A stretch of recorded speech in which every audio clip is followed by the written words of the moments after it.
fear of the unknown, creatures of the night, timeless tales told forevermore, a chill of the spine, goosebumps and hair-standing terrors, candlelit, moonlit tales in the dark, or of broad daylight. Let's explore the realm of the macabre and delve into monsters within and without.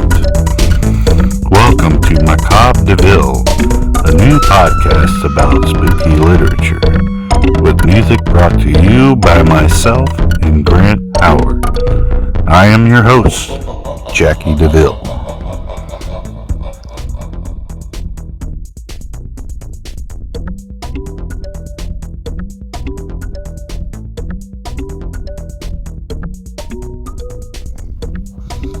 Episode 1, Fear of the Unknown. In Joseph Campbell's book, Primitive Mythology, he describes fairy tales in the very brief parts of the book, and he's talking mostly about how myth and fairy tales sort of overlap. One does not necessarily come first. It's just, it's really a lot more difficult than that. But in his book, Primitive Mythology, Joseph Campbell states, the dates of the formation of the main body of the Arabian Nights lie between the 8th and 14th century AD, though some of the tales appear to have been composed and added as late as the 17th century. The period is one to which the world owes a great many of its most fascinating wonder tales, since it was precisely in those centuries, throughout the Middle Ages, that is to say, that the custom of telling stories flourished most elegantly in the courts of Europe, India, and Persia, as well as in Arabia and Egypt. It must be recognized, therefore, that although our legend of the destruction of Cash may indeed be founded on some such act as that recorded of Ergomenes in the 3rd century BC, when the humanism of Greece penetrated to the sanctuaries of ritual regicide in the Sudanese Upper Nile, the incident has been rendered in a style and mood of about the 10th century AD. No one who has studied the art of the fairy tale will doubt that such a folk narrator of the 20th century as Eric Ben Hassul might faithfully communicate not only the plot, but even the very style of a tale contrived in the Middle Ages. One need only read the folk tales gathered by Jeremiah Curtin in the west of Ireland in the 1880s and compare them with Standish H. O'Grady's translations of the tales of the Fianna and Irish Saints from a series of 15th century Irish manuscripts to be convinced. The ability of traditional storytellers to hold their precious tales in mind to the minutest detail had already been noticed by the Brothers Grimm in the course of gathering their German collection. Anyone believing that traditional materials are easily falsified and carelessly preserved and hence cannot survive over a long period, the Brothers Grimm wrote, should hear how close the old storyteller always keeps to her story and how zealous she is for its accuracy. Never does she alter any part in repetition, and she corrects a mistake herself immediately she notices it.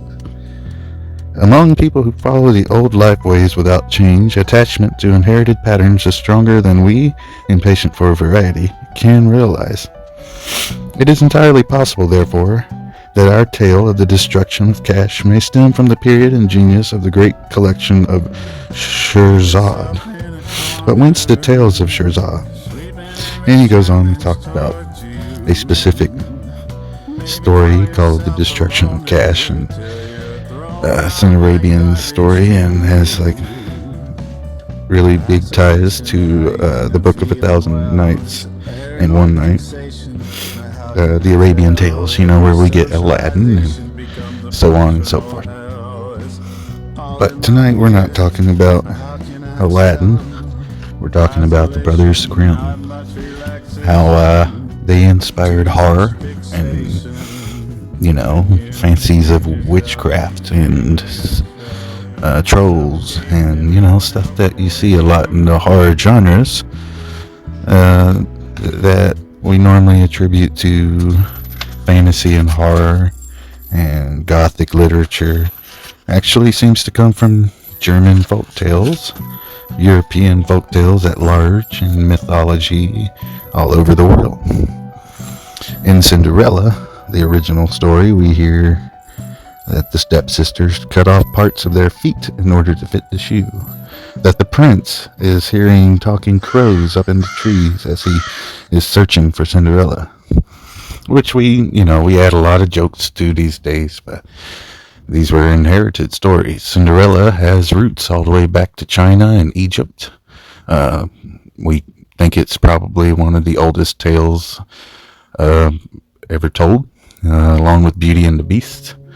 Another one which I believe has got French origins, as far as the versions that we know about. Disney has a huge hand in giving us what we know about fairy tales. As we all can kind of guess, Disney does not give the original story. As you heard me explain with Cinderella, also, the Brothers Grimm has Snow White, the Frog King, Rapunzel is another famous story, Hansel and Gretel, which we'll have a whole discussion about, I'm sure. Hansel and Gretel is huge in horror and the macabre. There's a story called The Seven Ravens that I'm sure possibly influenced Edgar Allan Poe, who is going to definitely have his own episode, and I'm sure we'll cover him several times. This podcast will mostly cover anything gothic, macabre, thriller, horror, supernatural, ghost stories, urban legends, just anything spooky. We just love Halloween and spooky and year-round, horror. I can't explain it quite enough, just how much Americans love it. H.L. Mencken once wrote that there are 3 genres that will never die. That's stories about Abraham Lincoln's assassination, ghost stories, and maybe he said Cinderella. I forget what the third one was, but ghost stories and stories about Abraham Lincoln's assassination, he said, will never die. And maybe romance was the third one, but it's a quote that always stuck with me when reading the essays of H.L. Mencken.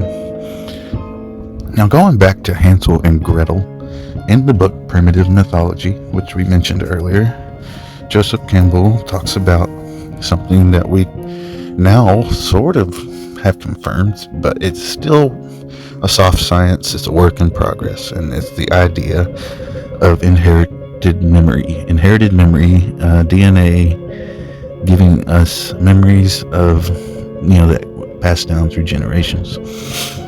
So theoretically, if before your grandfather's conception, your great-grandfather falls off a cliff and survives, and then conceives your grandfather with your great-grandmother, your grandfather and his son or daughter, or whoever is your mom or dad that you get the genes from, could theoretically pass down a fear of heights or a traumatic response like that of some sort to have falling off a cliff. It is just a strange phenomena that we sort of see in storytelling, and the concept of an ogre witch that eats children that we sort of see in the Grimm's fairy tale story Hansel and Gretel, which is not exclusive to Germany. None of these stories are. Europe has sort of a interesting, each country and culture has their own version of the story, if not 10 different versions each. There's another, but anyway, going back to Joseph Campbell and the ogre witch, he has a theory that fear of cannibal witches comes from a time in human history before we had evolved completely, in which famine drove us to cannibalism, and children may have been fed to elders or vice versa.